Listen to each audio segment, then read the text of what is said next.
Hola a todos, buenas tardes, buenas noches, según donde estéis en el mundo. Soy Steve Loxe. Bienvenidos a Física de la Creación. Hoy me acompaña un muy buen amigo, Artur Sala. ¿Cómo estás? Bienvenido. Pues muy bien, muchas gracias Steve por estar en tu programa y por fin grabamos algo Sí, conjuntamente, que desde que nos hemos conocido físicamente en el Ufology ya teníamos ganas. sí, muy bien. Pues veréis, algunos sabéis, algunos no, pues realmente Arturo es físico y profesor y ha escrito un libro, bueno, dos, ¿verdad? Que son dos tomos Sí, que realmente propones algo revolucionario, podría decir, en la física, ujú, y que me gustaría que nos hablaras hoy un poco de esto y ujú. a ver si pues yo mismo pueda un poco crecer en este aspecto y aprender algo nuevo. Y realmente, aunque estoy seguro que podríamos charlar durante horas, pero por lo menos intentemos llegar allá a la profundidad. No sé si puedo decir a la profundidad porque quizás nos falte tiempo para eso, ¿sabes? Entonces, por lo menos intentemos acercarnos al núcleo de tu propuesta, pues. Ujú. El libro se llama Magna Ciencia, ¿verdad? Un viaje para el conocimiento proscrito. Ujú, Entonces, cuéntanos cómo llegas a tus convicciones. ujú. Bueno, se puede decir que empiezo desde que nací, ¿no? Mm, Yo estudié física y en la universidad entré en el año 91, antes de que aparezca Internet, que es un dato muy importante, mm, porque si hubiera entrado a la universidad 4 o 5 años después, probablemente no hubiera terminado la carrera. Y digo esto porque probablemente hubiera tenido acceso a una información sobre lo que es la física de punto cero, sobre lo que es la física etérica, que me hubiera hecho poner nombres y apellidos a cosas que yo cuando estaba en la carrera las cuestionaba profundamente, ¿no? mm, Es decir, cuando tú estudias física, cuando llegas más o menos a un poco antes de la mitad de la carrera, empieza todo un aparato teórico a bombardearte continuamente y realmente la sensación que se te crea es decir, tengo la sensación de que la ciencia que me están explicando está en una profundísima crisis tapada. mm, Es decir, que al igual que ocurre con la biología, y eso es algo que lo descubro también después de las 4 grandes ciencias, sin duda la física y la biología son dos ciencias tremendamente equivocadas, y lo digo con todo el respeto, mm, sin esto, pero es así. O sea, y esa sensación que yo tenía, porque ya te digo que yo no, en esa época todavía no existía Internet, se me quedó en mi inconsciente cuando terminó la carrera en el año 96-97. Y en el año 2008, que fue un año donde yo perdí un trabajo que estaba haciendo cuando no pensaba ni mucho menos que llegar a escribir los libros que he escrito, ni la vida que viniera después, pues bueno, pues ese año que fue un año de un despertar muy fuerte, pues empecé realmente a cuestionarme seriamente lo que había aprendido en la carrera. mm, Y ahí pues empecé con la física etérica de gente como Konstantin Meil, como Klaus Turtur, como Eric Dollar, físicos que realmente replanteaban completamente el paradigma de la física tal como se había explicado, que es una física materialista, que es una física que entra en contradicción continuamente sus bases consigo misma. Y ese año 2008 fue un año que hasta el año 2012 más o menos yo me adentré en lo que sería la física proscrita. Y a mm, partir del año 2012 entré pues, en otros campos, en la biología proscrita, en la química proscrita. Me di cuenta de que efectivamente los seres vivos son reactores nucleares, que la fusión fría es algo que es perfectamente posible cuando se entiende el marco teórico en el que eso se produce. Y entonces mm, fue cuando vi que el gran pastel de la ciencia estaba totalmente equivocada. ¿Y por qué está equivocada? Pues está equivocada en sus bases más teóricas en gran parte, mm. porque está totalmente controlada por el poder. Claro. Esa fue un poco la consecuencia que evidentemente pues ya lo intuyes, pero más allá de eso lo empiezas a poner nombres y apellidos y empiezas a ver por qué y en qué y bajo qué condiciones y cuáles son los motivos, los experimentos y las teorías alternativas que ratifican una y otra vez que el modelo teórico clásico, convencional, materialista, es profundamente falso y contradictorio consigo mismo. Y eso me llevó, pues, más o menos el año 2012, a la apertura de un blog que realmente me doy cuenta, por su propia madurez en 2017, de que debía de cerrarse para pasar al papel escrito. Y pasar al papel escrito significa que, bueno, yo no tengo la intención de ganar dinero con mis libros, pero sí digo que si se quiere comprender el mensaje de lo que yo pretendía mostrar en un blog, se tenía que pasar al papel escrito porque si no, pues no llega. El blog tiene el lenguaje bloguero, es un lenguaje que es muy potente, pero tiene sus limitaciones, y cuando ya llegas a un momento, digamos, de unir muchos cabos y muchos hilos, tienes que pasar al papel. Y ahí es donde entra, pues, Magna Ciencia, que es una colección de libros, de los cuales el primero hay la necesidad de escribir un segundo adendum, un anexo, por lo tanto es un primer volumen que hay que ver como dos volúmenes en uno. Ahora espero en marzo publicar el segundo y cada año de los años siguientes espero publicar el tercero, el cuarto y el quinto, que están aquí arriba y que de alguna manera lo que pretenden es dar una forma, o sea, hacer un corpus completo de conocimiento científico proscrito, uniendo, pues, la física proscrita, la química proscrita, la geología proscrita, que existe también, y la biología proscrita, para en todo esto ver digamos, una idea global, y por eso yo pongo en mi título un viaje por el conocimiento proscrito, porque vamos viajando de una ciencia a otra, y para, digamos, acabar con esa cosa tan típica de la ciencia moderna, que es la hiperespecialización, Sí.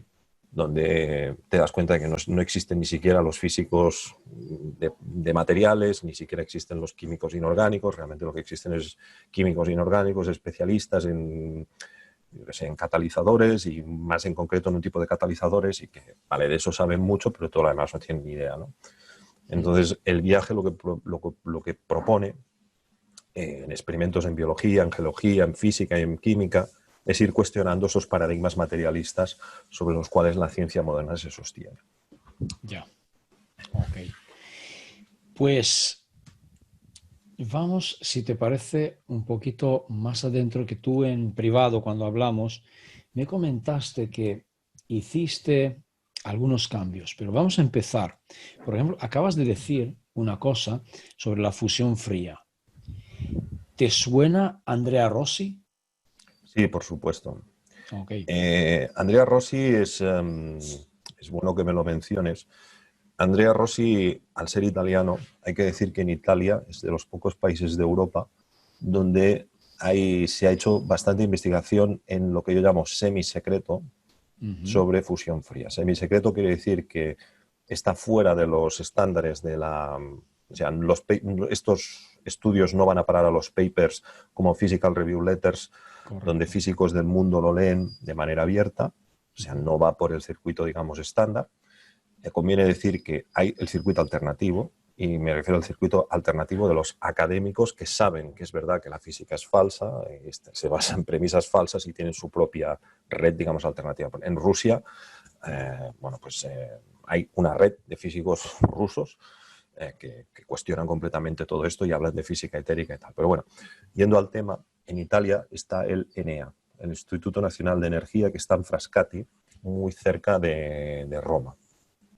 En este lugar, en el año 2008, se publica un documento de 300 páginas donde se explican los diferentes experimentos que validan diferentes experimentos de transmutación nuclear fría y diferentes experimentos que validan, pues, los resultados obtenidos en el año 89 por Pons y Flaxman y a posteriori por Rossi, con un sistema que había desarrollado en el año 94 otro físico que es más importante para mí que Rossi.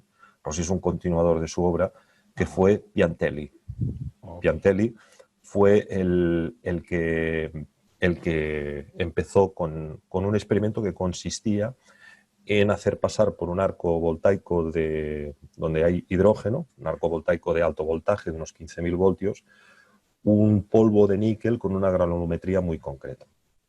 Entonces, cuando esto ocurría, se podía una transmutación del níquel al cobre. El níquel tiene número atómico 28, el cobre 29. Estoy hablando un poco de memoria porque igual es cobalto, ahora Sí, sí, no sí, recuerdo sí. No, exactamente, no, pero no lo has dicho bien. Es cobre es cobre, y sí. níquel, sí. Y níquel, y entonces, bueno, Piantelli lo que dijo es que se necesitaba, o sea, la clave estaba en el arco voltaico, en la utilización del hidrógeno. El hidrógeno es clave para Hidrógeno, entender correcto. muchísimos experimentos sobreunitarios. En mi libro hay un capítulo dedicado a las tecnologías ocultas del hidrógeno. No nos podemos ni imaginar lo que nos han ocultado sobre el hidrógeno. Es que ni imaginar, de verdad. Los rusos hace muchísimos años que tienen una cantidad de tecnologías del hidrógeno. Además, cuando Ujú. yo hablo de esto, Steve, te estoy hablando de patentes. Estoy hablando de Ya. patentes donde se especifica claramente que con utilizando tecnologías del hidrógeno se puede transmutar elementos, generar isótopos a la carta, generar el isótopo de la tabla periódica que tú quieras a la carta. Wow. Y estamos hablando de patentes mundiales trivalentes hechos por parte de físicos reputados eh, bueno, que no admite lugar a dudas. De cuando alguien hace una patente trivalente que puede valer varios miles de euros y además la pasa y además es aceptada y tal, es porque lo que está explicando es verdad. Bueno, pues poniendo el caso de Rossi Piantelli fue el hombre que creó este sistema y en un momento dado, a finales de la década de los años 90, entra en juego Rossi, que, digamos, desarrolla su sistema, ¿vale? Él está, bueno, pasa un tiempo en prisión porque ahí hay un caso poco aclarado de una empresa que tenía de gestión de basuras en Génova y de ahí va a Estados Unidos y Estados Unidos se viene para aquí. Y el sistema de Rossi no es mencionado en este paper que te digo que publica Lenera en el año 2008, pero sí es mencionado mucho los experimentos originales de Piantelli y de otro italiano que ahora no me recuerdo el nombre. Ok. Pero sí, sí, el tema de Rossi es un tema, bueno, yo tengo un vídeo Pero donde ya hablo de fusión sabes, fría. supongo, ya sabes que ellos ya han elaborado una tecnología que se llama ECAT, Sí, ECAT, sí, sí, y sí. que estaban probándolo desde hace años, que tienen una planta incluso en Florida y que Ujú. está funcionando. Y realmente están, digamos,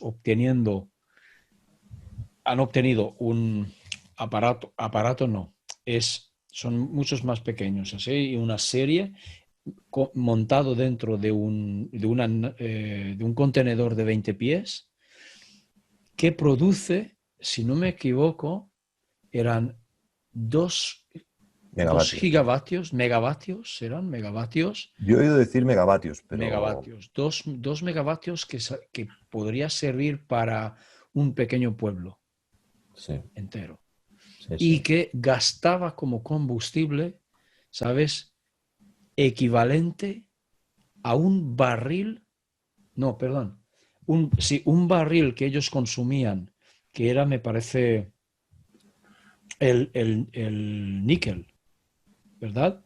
Sí. Un barril que equivalía a un buque de petróleo, un buque de no sé cuántos millones de toneladas de petróleo. Imagínate, un barril de 200 litros más, digamos así de comparación, ¿verdad?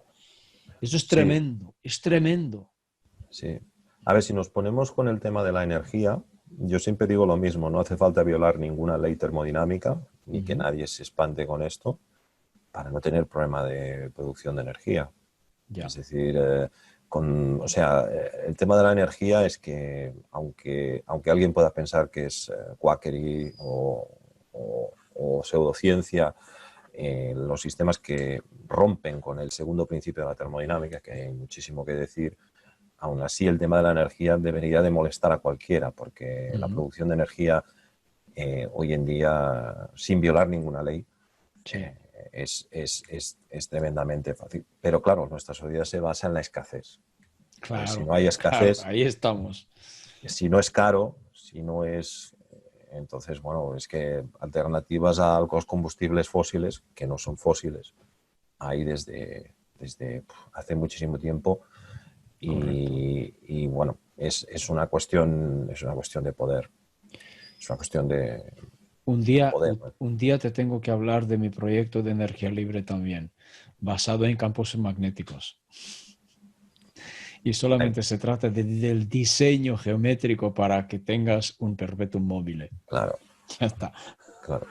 Sí, sí, Vale. sí, sí. te quiero preguntar, ahora ya yendo hacia el libro, dirigiéndonos, ¿qué es lo que tú presentas en tu libro en cuanto a la física en este sentido? ¿Qué es lo que tú propones diferente de la física clásica? Sí, a ver, el libro lo que hace para empezar es un recorrido a por qué la física sucesivamente va entrando en crisis hasta llegar hoy en día que está completamente para mí perdida a nivel básico, a nivel esencial, ¿no? Ujú. Y esto es para mí la deriva que se produce a partir del experimento de Michelson-Morley del año 1887, que es un experimento que supuestamente demuestra que toda la creencia anterior de toda la protociencia, como ellos lo llaman, que no es protociencia, la alquímica no es una protociencia, la alquimia es la gran ciencia, la ciencia moderna es un hijo bastardizado de la alquimia, pero bueno, eso sería otro Correcto. tema. Eso sería otro tema. Sí. Pero teniendo en cuenta esto, desde siempre, todas las protociencias, o llámalo como quieras, tenían muy claro de que el universo estaba lleno de energía, bañado de energía, y a esa energía, ese campo, que también lo llamaban información, se llamaba éter.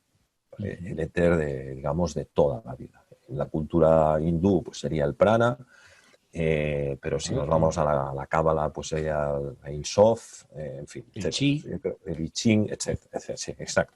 Es decir, desde siempre se había, fueras a donde fueras, a cualquier ciencia tradicional anterior, se consideraba que el universo estaba lleno de energía y que la materia no era nada más que una densificación, una cosificación de este campo de energía infinito que todo lo baña en lo que se ha venido a llamar también una cuarta dimensión. Entonces, el experimento de Tú, Michael... perdona Sí, que te corte, ¿lo llamarías, por ejemplo, campo cuántico? sí, pero ahí voy después. Ahí Vale, voy después. ok. Entonces, en el año 1887 se hace este experimento que consistía en observar el efecto que tendría el viento de éter sobre, o sea, el éter sobre la rotación de la Tierra. Es decir, si la velocidad de la luz, que en ese momento se sabía que era de 300.000 kilómetros por segundo, le sumamos la velocidad de rotación de la Tierra Ujú. en este sentido, en el sentido este-oeste o este-este, donde vamos en contra o a favor de este movimiento, Ujú. deberíamos de observar un patrón interferométrico. Y ese experimento dio como resultado negativo. Y ese resultado negativo era correcto hasta cierto punto. Y es muy importante matizar el hasta cierto punto. Es decir, ese experimento lo que nos demostraba es que no existía un éter estático. Es decir, no existía un campo de energía que lo inundara todo y que estuviera fijo. Ujú. ¿Vale? Pero años después, un gran astrofísico se llamaba Dayton Miller, que fue el Ujú. gran quebradero Sí. de cabeza para Albert Einstein y para Michelson y para Morley, construyó un interferómetro muchísimo mejor que el de Michelson y Morley. Conviene decir que el experimento de Michelson-Morley son 6 horas de resultados obtenidos durante 4 días diferentes, ¿vale? En Ujú. el año 1887, cuando hacías este experimento, se recogen datos durante 6 horas.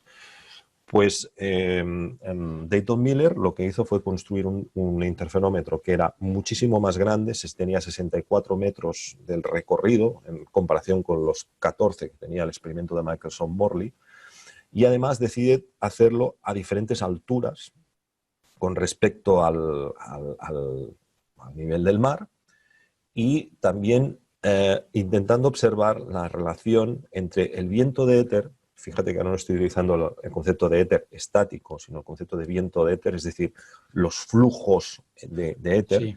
Entonces, claro, si hay un éter que baña todo el universo, es lógico pensar que los cuerpos del firmamento, el Sol y los planetas y tal, lo que hacen es un efecto de compactarlo cuando van en un sentido y descompactarlo cuando van en otro sentido. Lo mismo ocurre cuando tú te mueves en un sentido en el agua, que ves que para dónde te vas, el frente de onda se comprime y de donde dejas, el frente de onda se descomprime, ¿no? Vale, pues eso que ya Dayton Miller dice, intenta buscar, que es el viento de éter, efectivamente comprueba de que a las 5 de la mañana, cuando la Tierra, en el lugar que lo hace, que es en las montañas de California, está girando en sentido, digamos, en su rotación, está girando en el sentido de la traslación con respecto al Sol, ¿vale? O sea, la Tierra al girar sobre sí misma, claro, cuando se mueve hacia el Sol, está contra adelante, contra, adelante, contra, adelante. No sé si me explico, contra, adelante, Sí, sí, contra, sí, sí, adelante. sí, Vale. sí, tanto que Entonces, sí. ese mínimo se produce a las 5 de la mañana de oposición y se produce a las 5 de la mañana el máximo momento de, digamos, de ir a favor, ir en contra, ir a favor, ir en contra. Ujú. Y entonces, si eso es correcto, debería de darnos un viento de éter que iría desde los 8 kilómetros por segundo a los 15 kilómetros por segundo. 8 kilómetros por segundo, 15 kilómetros por segundo. Bueno, eso es efectivamente lo que Dayton Miller se encuentra. Se encuentra con este viento de éter, pero es que además, cuando él mejora este interferómetro, comprueba de que efectivamente existe, y esto para todos los amantes de la astrología es muy importante, una interacción con respecto al centro de la galaxia, o sea, con Abhu, el Maya, pues efectivamente encuentra de que hay una velocidad de 200 kilómetros por segundo, que es la velocidad que el Sol está teniendo en su giro en la galaxia. O sea, el Sol tardará pues, unos 300 millones de años en dar una vuelta a la galaxia y eso nos da una velocidad de unos 200 kilómetros aproximadamente por segundo. Pues eso es lo que encuentra Dayton Miller. Y además de eso, Dayton Miller encuentra de que todas las galaxias del firmamento que se tenían en ese momento codificadas, que son las 1800, están girando alrededor de un punto vernáculo central que está situado en la constelación de Virgo. Es decir, las 2000 galaxias que en ese momento se sabían están girando alrededor de un punto a 360 kilómetros por segundo, que sería como un punto del universo que sería como el punto central del universo, contradiciendo el modelo del Big Bang que te dice que no existe un centro del universo, sino que cualquier cosa puede ser centro. Pues esto no es así, y Dayton Miller y luego otros interferómetros como Sagnac, un francés, y más adelante el caso particular de Steve Marinov, que fue un científico búlgaro que se escapó de Bulgaria y del régimen comunista, estuvo en Estados Unidos, bueno, en fin, fue un hombre muy polémico también, que se acabó suicidando cuando sus ideas no eran aceptadas, pues demostraron que efectivamente existía un viento de éter, ¿no? Entonces, hasta el año 1930, los partidarios y los opositores de la idea del éter estaban más o menos a la par, más o menos un 50-50. ¿Qué ocurre para que en el año 1930 las ideas de Dayton Miller, las ideas etéricas y vitalistas de Dayton Miller, que nos daban un universo pues, en una correlación, porque todo esto nos abre la puerta a algo que después gente como Vauquelin y gente que han estudiado la astrología desde un punto de vista científico y otros nombres,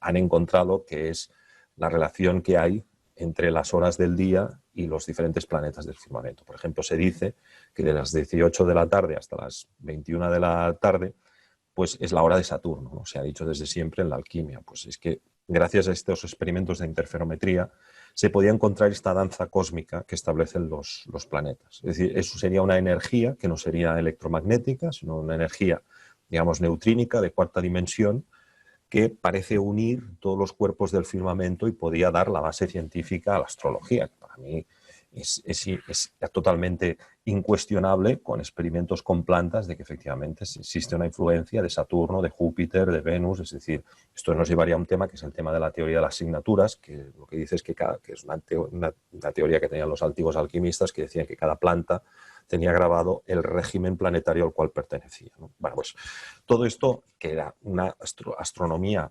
tremendamente compleja, vitalista, interesante, muere en 1930, porque en 1930 ocurre algo que es la Convención de Copenhague. La Sí. Convención de Copenhague es una convención donde se reúnen unos cuantos físicos y cierran filas alrededor de una interpretación del mundo cuántico que en el fondo es tremendamente materialista y en el fondo entra tremendamente, continuamente en contradicción consigo mismo, ¿no? Porque la cuántica te dice, bueno, la energía de los estados de la materia está cuantificada, pero no te dice por qué. O sea, no sabemos, no pueden explicar por qué. Claro, con una física etérica sí puedes saber por qué los estados están cuantificados y cuál es el sentido de que lo estén. Lo estén porque, en contra de lo que piensa la física, la materia no es nada más que éter o energía primordial codificada o densificada a un nivel que lo podemos ver, medir y tocar, pero que en definitiva esto es solamente una parte del gran pastel de la enorme cantidad de energía que baña el universo. Entonces, por ejemplo, Tom Berden llega a la conclusión de que en un centímetro cúbico hay más energía, o sea, 1 por 10 elevado a 122 julios de energía en un centímetro cúbico de punto cero. O sea, es una cantidad de energía enorme que podría Que hacer hervir toda el agua de todos los mares, de todos los planetas ahora mismo, si se pudiera convertir en energía calórica, por ejemplo. esto tiene un poco similitud con lo que dice Nassim Haramein, Sí, justamente, pero él dice que realmente en un centímetro cúbico hay tanta energía por la densidad que tiene este mismo éter. exacto. O Sí, sea, que Nassim, realmente el éter tiene una densidad que él dice, pues está, ¿cómo lo decía? 10 elevado a 93, si no me equivoco, sí, 93 o sí, 94 gramos por centímetro cúbico. Esto es tremendo, es inmenso. Esto inmenso. sería condensar o comprensar todo el universo conocido, toda la materia, eliminando el espacio, ¿no? Sí, correcto. Y Nassim, que bueno, es alguien que es muy, muy famoso y tiene una parte muy, bueno, pues no termina de explicarlo. O sea, se Ujú, queda ahí porque lo que al final llegamos a la conclusión es que si hay tanta energía, quiere decir que el universo en el tiempo de Planck se está creando y destruyendo, creando y destruyendo, creando y destruyendo, creando y ujú. destruyendo. Y eso es un poco lo mismo que decía la Cábala. O sea, le decía que Dios lo que hace primero es crear las formas y luego esas formas les insufla con el Ein Sof, con su energía primordial. Y da esa sensación de pulsación vital, que es nada más que yo creo las formas, creo los arquetipos, los seres humanos somos arquetipos, los árboles son arquetipos, las plantas son arquetipos, y luego los insuflo de esta energía. Pero al ser tanta la energía que baña todo el universo, entonces lo que ocurre es que el universo se está creando y destruyendo en cualquier momento. ¿Para qué? Para darnos la sensación de tiempo. Y Ujú. eso es algo que no te dicen así, Jeremy. Nassim Haramein te dice, vale, la estructura fundamental del universo es un toroide, pero sí, pero ¿qué impulsa ese toroide? ¿Cuál es la energía que impulsa ese toroide? Pues la energía que impulsa ese toroide, que sí Nassim te dice que es energía de punto cero, en realidad hace eso para crearnos la sensación de tiempo. Por tanto, según la física etérica alternativa al modelo de Einstein, que es un modelo materialista, la cuarta dimensión no sería el tiempo, sería el no tiempo. No es el tiempo. No existe el tiempo. En cuarta dimensión existe el no tiempo. El tiempo en el Pues cual todo está conectado, absolutamente todo está conectado. No hay la sensación de tiempo porque hay una sensación de distancia. Eso es algo que aparece como una sensación en el 3D. Estoy explicando cosas que son complejas de sí, explicar y pero no. te vas a sorprender realmente porque cuando te mande mi libro, mi propuesta cuál es realmente por la percepción del tiempo, porque digo lo mismo, que el tiempo no existe, sino que solamente es una percepción, pero se debe a otra cosa. Entonces yo vengo, lo que propongo, pues bueno, tú ya lo evaluarás. Propongo pues una teoría de realidades paralelas y saltos cuánticos. Entonces realmente el tiempo, la percepción del tiempo se debe justamente a un salto cuántico de una realidad a otra realidad.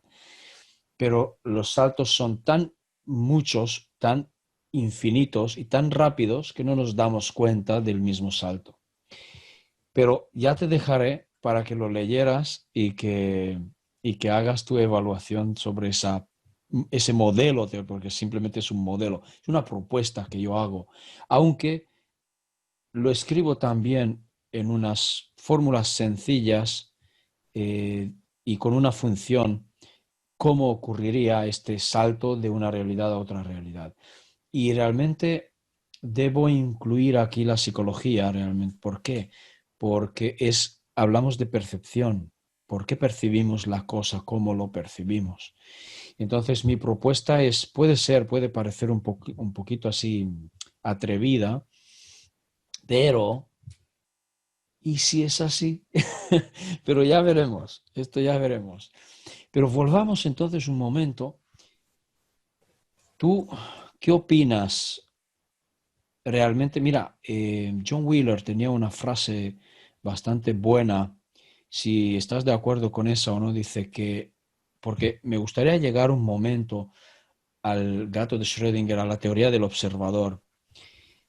Si John Wheeler dijo algo así como que no podemos imaginarnos un universo que no nos contenga a nosotros, porque realmente los ladrillos que construyen el universo son nuestros propios actos de observarlo. Por lo tanto, si no hay un observador, no hay una realidad, digamos así, para experimentar. Y entonces tiene sentido decir de que no existe la experiencia sin un experimentador en este sentido. Por lo tanto, igual el postulado, los postulados de mecánica cuántica, los oficiales, dicen esto, que realmente no existe un autovalor del hamiltoniano si no hay un observador. Entonces, solamente si existe una medición, existirá un autovalor eh, del vector hamiltoniano, me refiero. Sí, sí. Porque eso quiere decir realmente que nosotros somos los creadores de aquella realidad que estamos observando.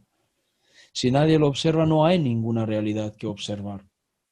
Entonces, el gato de Schrödinger, la interpretación de los muchos mundos, de donde yo parto realmente con mi teoría, quiere decir que es correcto, porque entonces todas las realidades coexisten en el mismo sitio, espacio-tiempo, en el momento si no hay ninguna observación, si no existe ninguna medición. Entonces estoy en lo cierto. Pero vamos a verlo. Pero, ¿qué opinas? Eh, ¿Podría ser de otra forma? ¿Hay algo que falla allí? Bueno, la respuesta a esta pregunta es compleja, pero Mm, realmente lo importante no es dar la respuesta, sino el hecho de estarnos planteando. ujú. Eso es lo verdaderamente importante. Lo verdaderamente importante es darte cuenta de que tú no piensas, tú eres pensado. Y que ¿Por cuando... quién? Exacto. Entonces, la explicación que has dado solamente le pondría un pero. Un Ok. pero, ni siquiera un pero, es una posibilidad de mejorarla. Yo donde mejor he encontrado la interpretación a todo esto ha sido cuando me he ido a las ciencias tradicionales de siempre. O sea, cuando me he ido a la alquimia, cuando me he ido a las metafísicas no duales, por ejemplo, el shivaísmo de Cachemira, Ujú. que sitúa el centro de todo en Chit, en Ananda, en la conciencia. Es decir, el universo es consciencia y el ser consciente de que uno es consciente es lo que nos permite ver. Metacognición.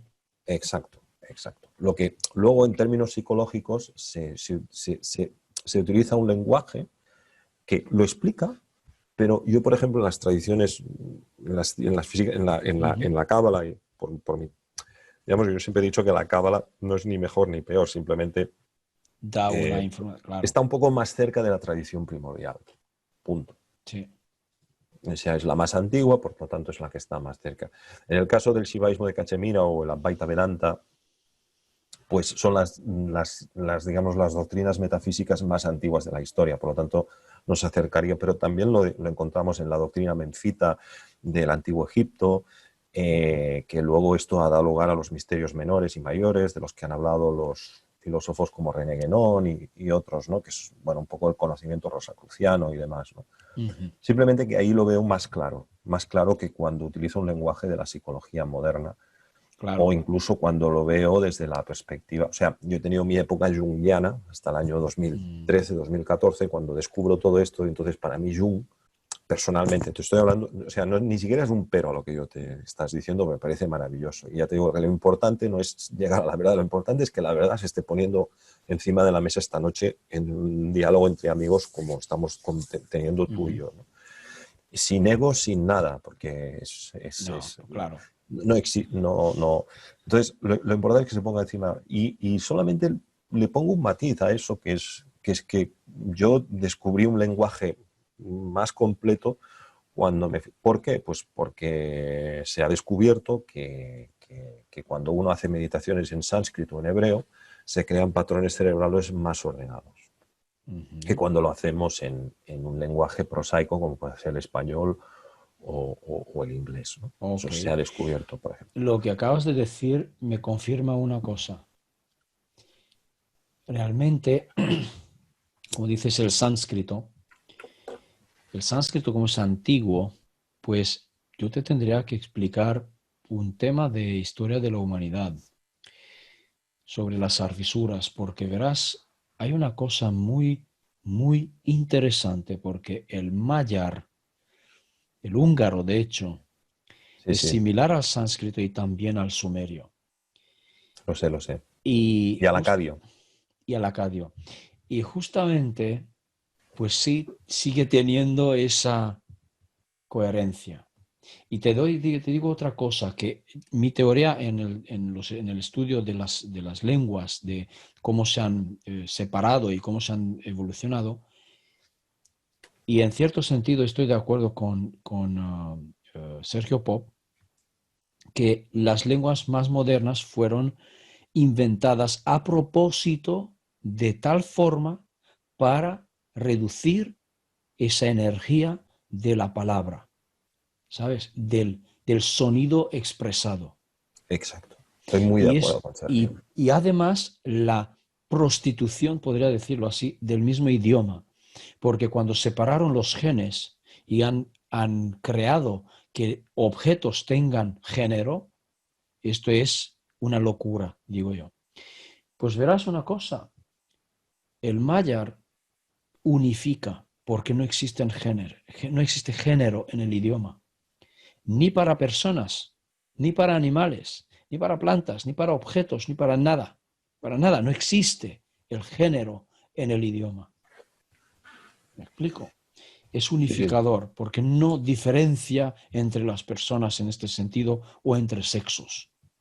Entonces, para mí, el latín ha sido un invento, realmente un invento para prostituir esa energía, sencillamente. Estoy totalmente de acuerdo. Estoy totalmente de acuerdo porque sí, sí, es que además es que dentro del... Yo estudié sánscrito un poco, Ah, mira. junto con Arcadio Rojo, que es un hombre por el que siento una gran admiración. Me pasó unos apuntes de sánscrito y cuando estuve en Varanasi conocí a un maestro de una tradición shivaíta, no dual, Kamlesh Dutt Tripathi, es un sánscritista de los más prestigiosos que existe. Y yo realmente he hecho el esfuerzo de leer los shastras, los textos sagrados, dentro de mi limitación, porque es un idioma muy complejo, y he intentado meditar hablando en sánscrito, ¿no? Por ejemplo, el Shoham, que es Shoham, Aiham, es un mantra que se ha traducido por, en inglés, I-ness o self-I, y en español el sí mismo. Ujú. El mantra Shoham, lo que nos dice Shoham, te dice el yoidat, ellidat. ¿Y eso qué quiere decir? Quiere decir el yo autocontenido en el autocontenido. Entonces, cuando yo equiparo el yo absoluto con el absoluto, no estoy utilizando el verbo ser. Yo soy él, que sería la traducción, ¿no? Yo soy él. Sino que la yoidad no necesita el verbo ser para identificarse con el todo. Es decir, Ujú. según la metafísica no dual, el universo es una única conciencia y que todo es esa única conciencia, lo que hace es, a partir de ir bajando hasta la densidad más densa, que en la cábala Ujú. sería Malkut, lo que Ujú. hace se va desdoblando en formas, en energías y demás, ¿no? Ahí hay, según el sánscrito, bueno, según la tradición advaita, pues serían 25 tatuas, según la tradición shivaísta serían 36, pero da igual si son 25 o 36. Es un desdoblamiento que al final acaba dando lugar a la diversificación de formas, pero que es una ilusión, es maya. Entonces, todo esto viene de una unidad, ¿no? Entonces, eso a mí me impactó muchísimo, pero es que también me impactó muchísimo lo que me contó un masón, ex masón, que prefiero no decir quién es, Vale.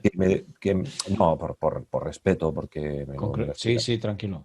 pero me explicó y yo le doy bastante credibilidad a lo que me dijo, y eso me gustaría que se pudiera confirmar que el Talmud, o sea, el texto hebreo, está todo puesto a las letras, todas ahí puestas, ¿no? No hay puntos ni comas. Entonces, cuando tú te inicias bueno, te inicias para ser rabino, lo que se te pasa es un palito que se llama baraka. que es un palito, Que o vas. yot, o también Sí, se llama yot. Entonces, eso lo que significa es que en el momento en el cual tú eres capaz de utilizar la baraca o el yot, quiere decir que es capaz de comprender ese texto. Pero es que ese texto, no te lo pierdas, Steve, te puedes encontrar el Génesis, Barak Baraj Elohim, o sea, leído así y leído así y leído así. Es decir, que el Talmud realmente, la cantidad de textos que pueden haber ahí dentro pueden ser inabastables, porque matemáticamente, primero, cada palabra tiene un valor. Las tres palabras mayores,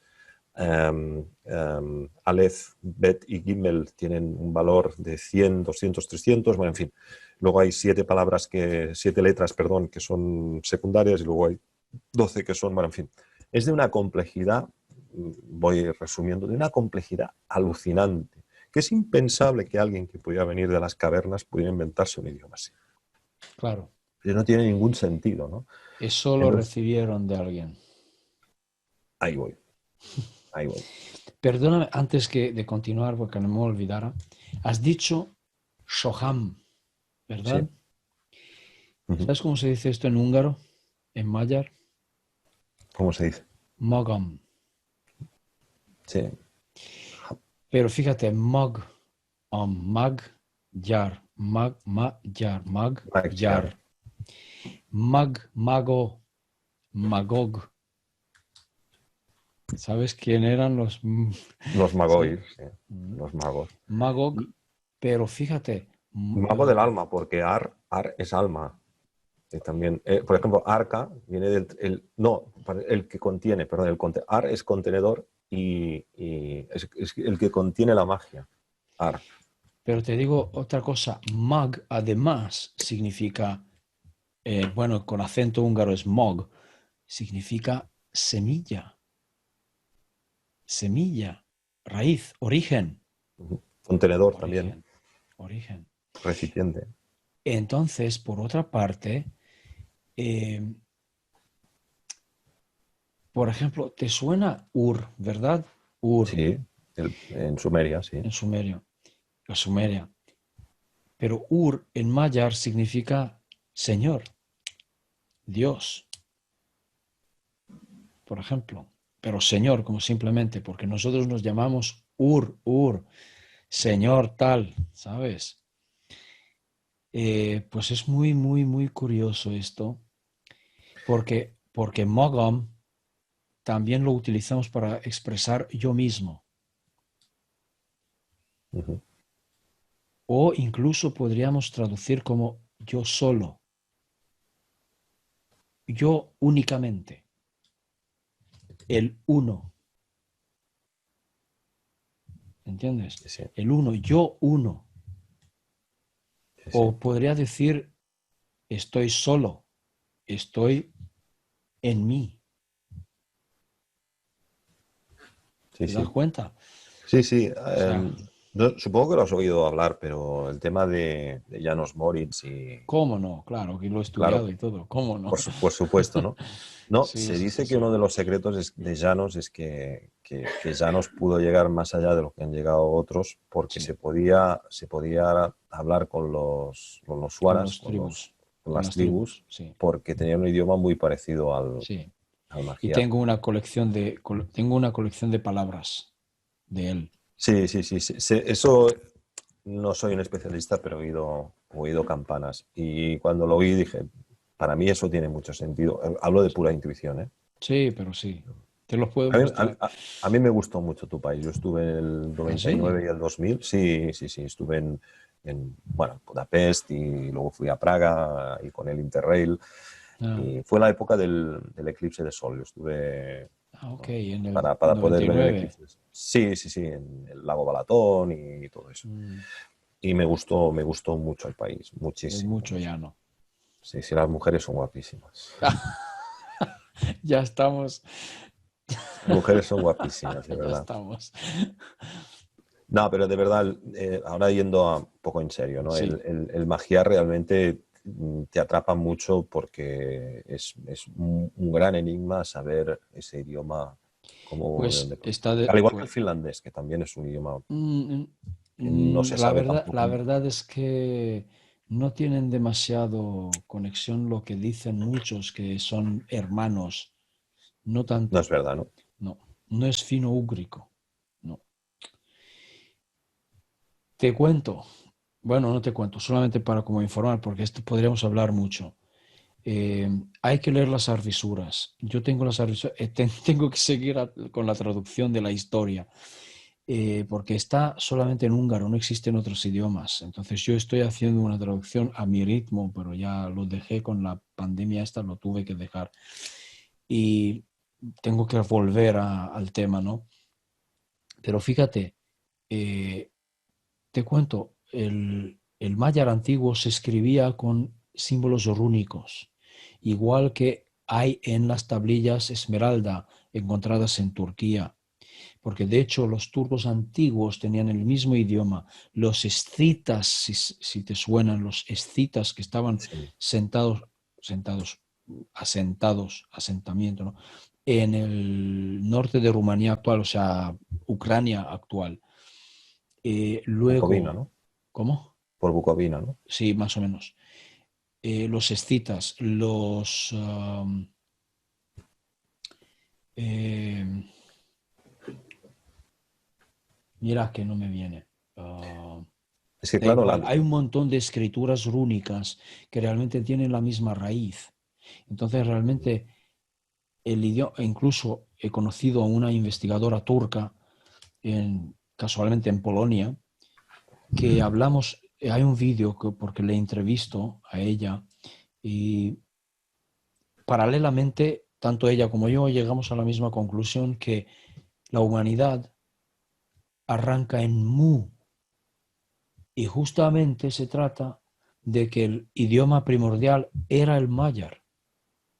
Pero lo que cuentan las arvisuras realmente dice, ok, no viene de la tierra. Nuestro idioma o el mayar mismo no viene de la tierra, viene de Sirio y se hace una mezcla con otro idioma que viene evolucionando desde el lira. Sí, señor. pues me encantará leer eso. Agárrate porque es duro. Pero bueno, volvamos con la física, si te parece. Sí, pues los Nos fuimos. espectadores pensarán que todo esto lo teníamos planeado, pero no, ¿eh? No, no, no está planeado nada. Como he dicho antes, la, la gracia es poder hablar desde contigo, con otros entrevistadores, igual diría, vamos a ceñirnos un poco un guión, pero contigo que eres un investigador que ha tocado tantos temas y tan bien, vamos a ver qué sale de todo esto, ¿no?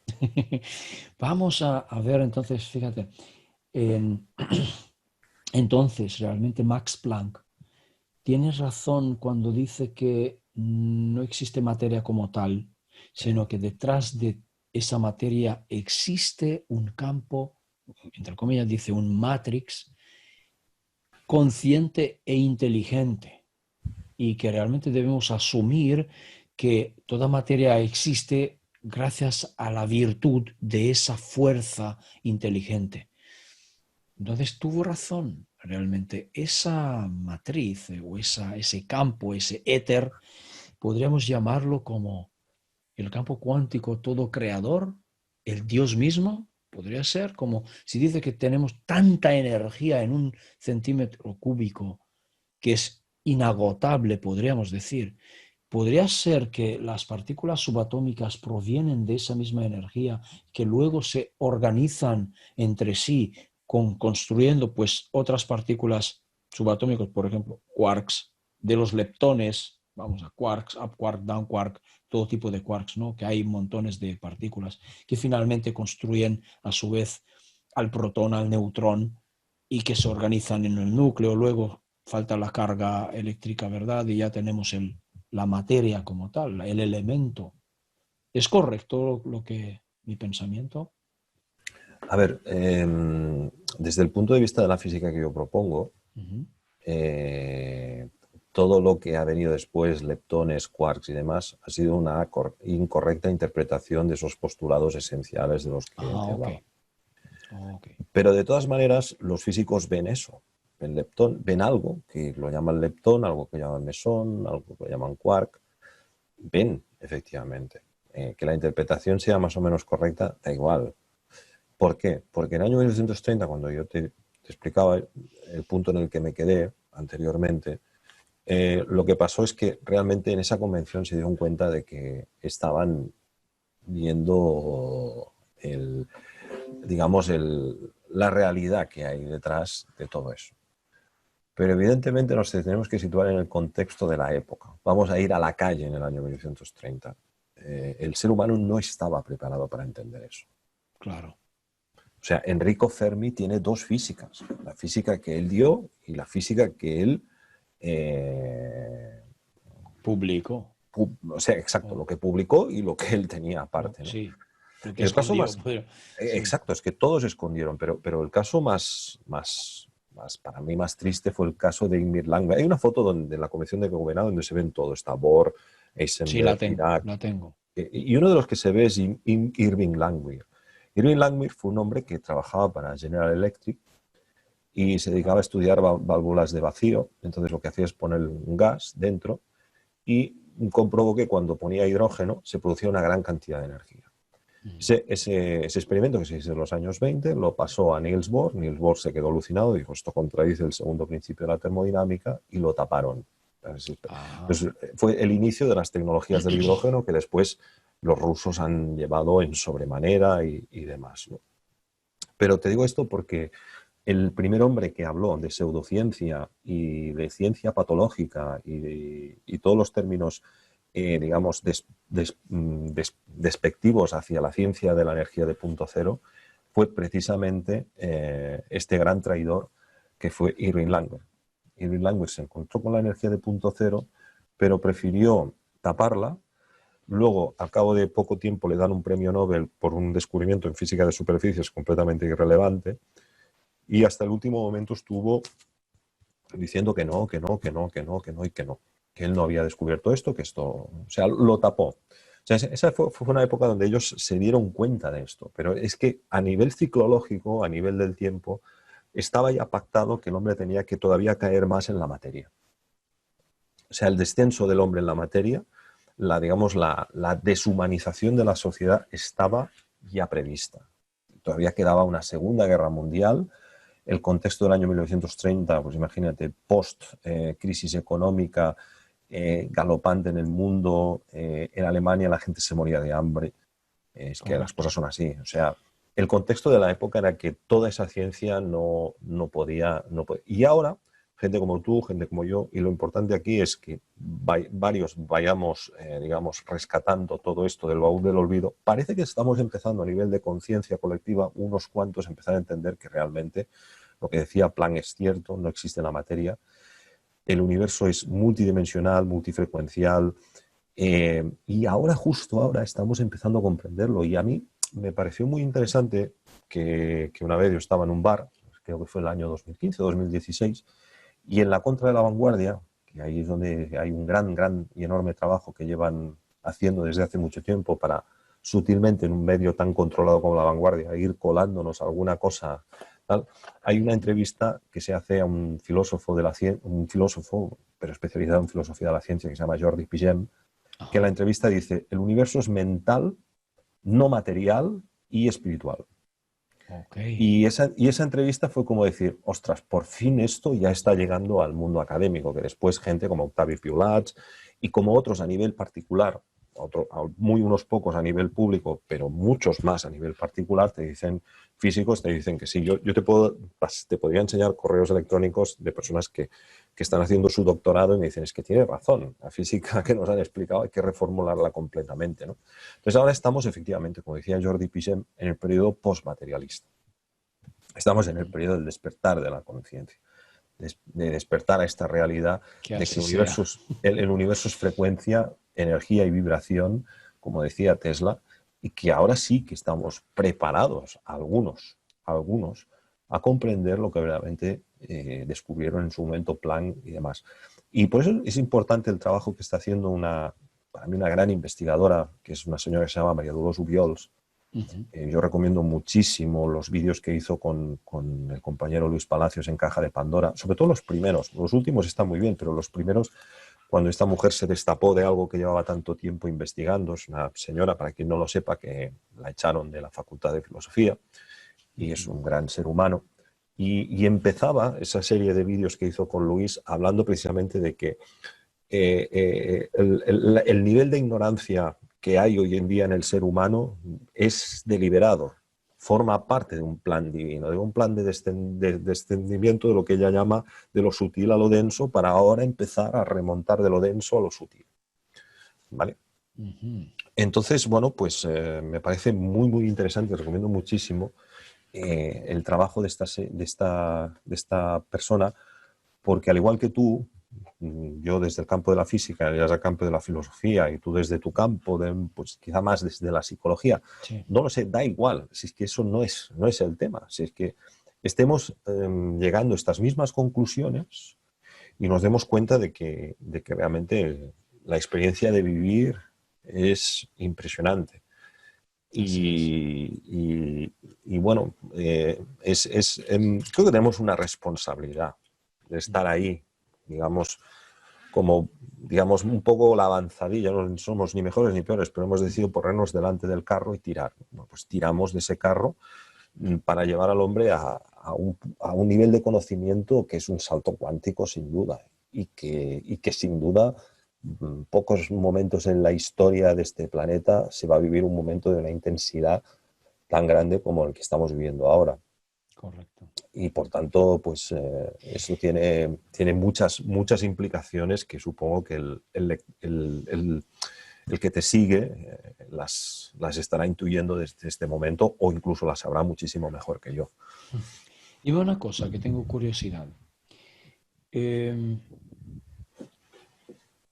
Tú has pensado, o no sé si estará en el libro o no estará, nos dirás, si has pensado en reformular o encontrar una forma o resolver la ecuación de campo de Einstein.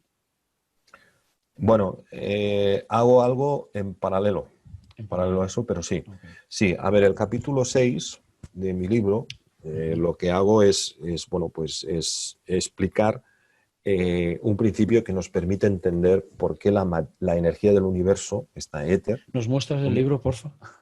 Bueno, a mí no me gusta hacer publicidad de mi libro, ¿no? Pero ¿por qué no? Pero bueno, es este. Ok. Te recomiendo el capítulo 6, donde más que unificar lo que se hace, y eso es muy importante, y quizá eso es un poco, mi forma de explicarlo es un poco diferente de otras, o es más clara y más precisa en ese punto en particular, que es el hecho de que para unificar algo primero tenemos que estar de acuerdo en que eso está separado, ¿vale? O sea, dualidad onda-partícula, ¿no? Entonces yo lo que hago es decir, bueno, es que a lo mejor no está separado. O sea, no hay que unificar un brazos-piernas para crear un hombre. O sea, un hombre es un hombre. No tiene sentido unificar el tronco con las piernas, porque realmente lo que estamos haciendo es ver la mitad de una cosa, la mitad de la otra, pero en realidad solamente estamos viendo la mitad de una cosa, la mitad de otra, pero en realidad la realidad que existe en una dimensión superior es un ser humano. O sea, no sé si me explico. No es, a lo mejor, más que unificar, la cuestión es ver que lo estamos viendo separado erróneamente, que es una ilusión ver la separación entre onda y partícula. Correcto. Igual entonces, mi línea va por ahí, y yo lanzo una demostración de eso a partir de a partir del núcleo atómico y a partir de la propia velocidad de la luz, que la propia velocidad de la luz ya nos dice de que efectivamente la luz es un fenómeno 100%, solamente explicable 100% con física etérica. Porque además la luz puede nacer en cualquier sitio, incluso sin una fuente directa de luz. Sí, la biofotónica. Eso digo. Sí.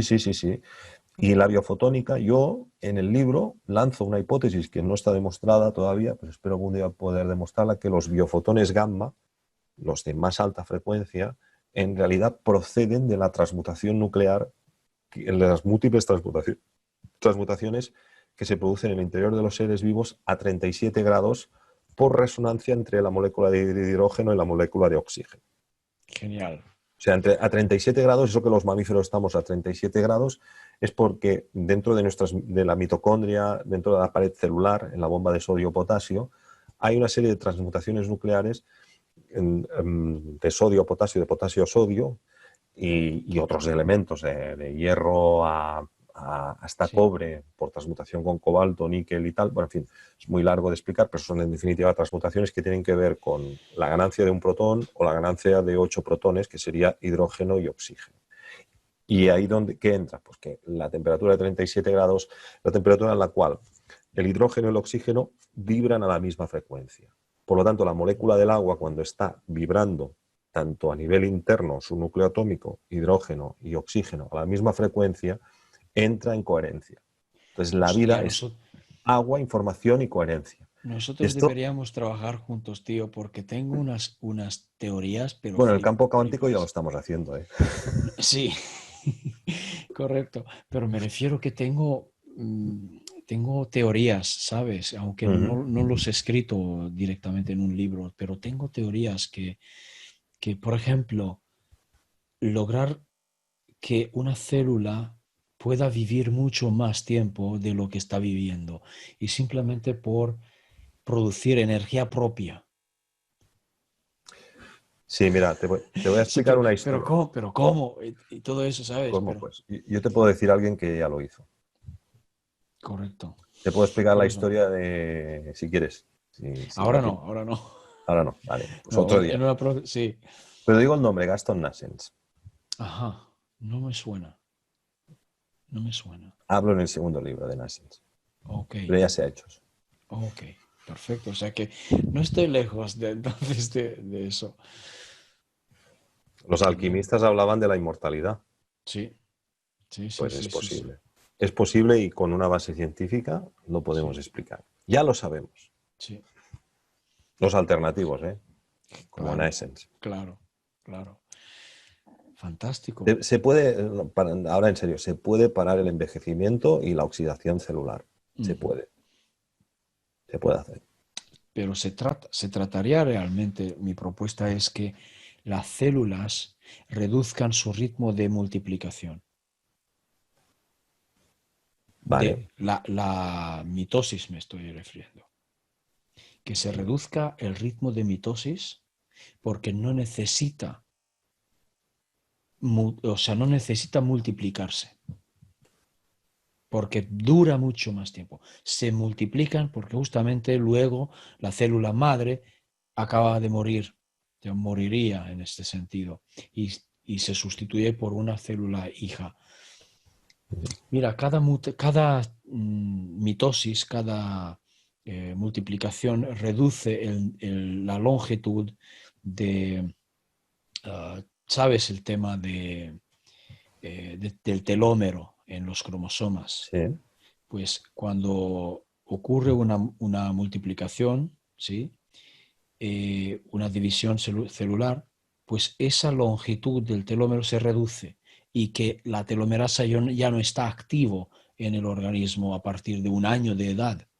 Entonces no hay forma de reponer el telómero que hay al final de los cromosomas. Y finalmente, cuando llega a acabarse el telómero, ya no puede multiplicarse esa célula y se muere. ¿Me explico? Entonces, cuando llega una célula a gastarse su telómero, se acabó. ¿Ok? Entonces, No eso, sabía eso. bueno, eso se podría impedir. Se podría impedir. Porque si no hay muerte celular, que es apoptosis, no hay Mm. muerte celular, la célula misma no necesita multiplicarse y vive mucho más tiempo. En cambio, se ha descubierto justamente en el cáncer que justamente las células de cáncer sí que reactivan la telomerasa y producen telómero. Por eso con cada división no pierden telómero, pero siguen dividiéndose. Por eso crece el tumor, porque no mueren las células, sino que siguen vivas, pero se multiplican cada vez más. ¿Por qué? Porque hay telómero a sobras. Ujú. ¿Me explico? Entonces el tumor pum, pum, pum, pum, crece. Por eso hay que parar la multiplicación, hay que parar o reducir el ritmo de división celular, haciendo que la célula viva mucho más tiempo y que se abastezca de una energía propia de sí mismo. Y ahí hay una teoría, lo que yo me gustaría pues algún día discutirlo contigo. Pues me ¿Por qué? encantará ¿Sabes porque por qué? Porque estoy hablando de crear en el mismo cromosoma un campo electromagnético que abastece la célula con electricidad. sí, Pero sí, sí. ya te lo explicaré. No, no, me encantará leerlo porque precisamente vi a un húngaro que se llama George Merkel. No sé Merkel, seguro que era sí. húngaro. Bueno, es un nombre muy enigmático, es uno de los grandes, grandes proscritos. Merkel como Angela Merkel. Por eso que Eh, entonces no, bueno, el apellido no es húngaro, pero en fin. no, no, no es húngaro, no es húngaro, pero bueno, bien, que también te pasaré. Ok, O sea, creo ok, bueno, yo de mí mismo no, pero leyendo a Nassens, Merkel y otros, ok, eh, ok. parece ser que hemos llegado a esa misma conclusión. No, no, en serio, Vamos a ver. estamos hablando de ciencia muy proscrita, ¿eh? Esto es, Sí, sí.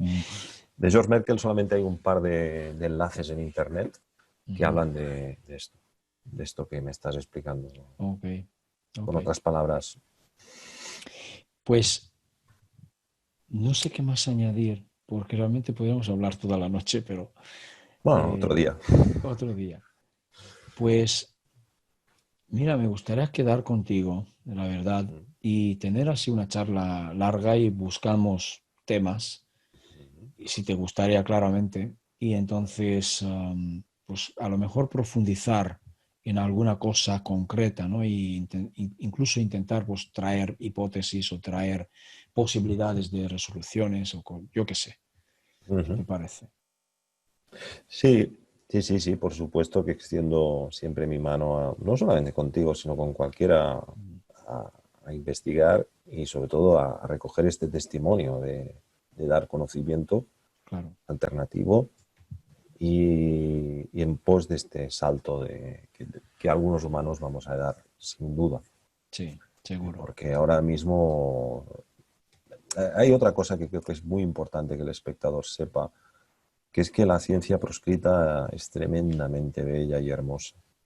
Y para eso recomiendo muchísimo los trabajos de un hombre que supongo que conocerás, Víctor Schauberger. Me suena. Vi- Sí, vi- claro. sí, Sí, sí. Schauberger, lo bueno que tiene, yo lo descubro en el año 2011, es que te enamora del conocimiento, porque él era un guarda forestal y llegó a crear unas teorías sobre la naturaleza que eran tan bellas, tan hermosas, y parte de la mera observación, pero es que llegó a la energía libre también, este hombre. Mm, O sea, llegó a la energía libre. Y lo que tenemos que tener muy claro, como decía Jairo Restrepo, es que el verdadero conocimiento te tiene que enamorar. Y si no te enamora, no. Y eso yo te lo digo como maestro de secundaria que soy, donde cada día tengo que estar ahí forzando a que mis alumnos aprendan, cuando es la cosa más absurda que existe. Es la cosa más absurda. No, Todo el conocimiento que tenemos lo hemos recibido por imposición, además no por miedo. no El intentas miedo de, colarles alguna idea la a los verdad es que alumnos. depende, pero es que más que de eso yo lo que quería hacer hincapié es que el conocimiento tal como a nosotros nos ha llegado, primero ha sido forzado a nivel del sistema educativo, que es algo que se está manteniendo por los estados, porque los estados ganan muchísimo con ese sistema educativo, pero segundo, hay una gran parte de gente que escoge los estudios por miedo a no tener un trabajo, no tener una profesión, no tener esto, ¿no? Entonces, claro, toda la ciencia proscrita lo que te propone es una visión tan bella y hermosa de la vida y además tan interconectada de todo que hace que te enamores de eso y no sepas por qué quieras más y más y más y más y más. Mm, Entonces, eso es a lo que yo invito a mis oyentes, ¿no? ok, Y a mis seguidores, ¿no? Que lean tu libro, que lean, por ejemplo, el libro de Adrián García, que acaba de salir ahora, que también está muy bien. Me he leído el primer capítulo sobre, ahora no me acuerdo cómo se llama el libro, pero bueno, lo importante es que salga gente y sigan, ¿no? Sigan y sigan, y a María Dolors Ubiols y toda esta sí. gente que estamos para mí haciendo un gran trabajo de dar y entregar ese conocimiento que verdaderamente hace que nunca te canses de escuchar a gente como esta. Claro. Genial. Artur, dejémoslo así de momento Sí, y a lo mejor quedamos otro día más y tocamos alguna cosa concreta. cuando quieras, Steve. Yo estoy aquí abierto Fantástico. a todo y es un placer, de verdad, me lo he pasado muy, muy bien. Y cuando quieras seguimos haciendo más programas y seguimos hablando Ok. porque nos ha quedado muchas cosas en el tintero de la Sí, física sí, sí, sí. Seguro que podemos proscrita. desmenuzar un montón de enigmas. Cuando quieras, Steve. Muchas Ok, gracias. pues a los oyentes os recuerdo una cosa, que el día 21 tenemos un ritual sagrado para libertad y abundancia. Y os recuerdo que tenéis el libro Física de la Creación en Amazon, tanto en papel como en Kindle. No será tan bueno como lo de Artur, pero igualmente lo recomiendo. Pero así es. Amigos, entonces nos vemos esta semana con alguna otra charla, quizás, si tengo, yo supongo que sí. Recordad que me han suspendido el canal de YouTube por hablar demasiado, ¿sabéis? Y supongo que esta semana me lo van a liberar ya, pero ahí vamos. Entonces, recordad todos que tengo ya el canal Libri abierto, funcionando. Tengo todos los vídeos de YouTube en Libri. Os recomiendo que vengáis aquí. Y realmente todos deberíamos ya mudarnos porque YouTube ya no sirve de nada. Eh, ¿Por qué? Porque han prostituido todo también. Han secuestrado el conocimiento, han secuestrado, han censurado a todo el mundo. Ya sabéis.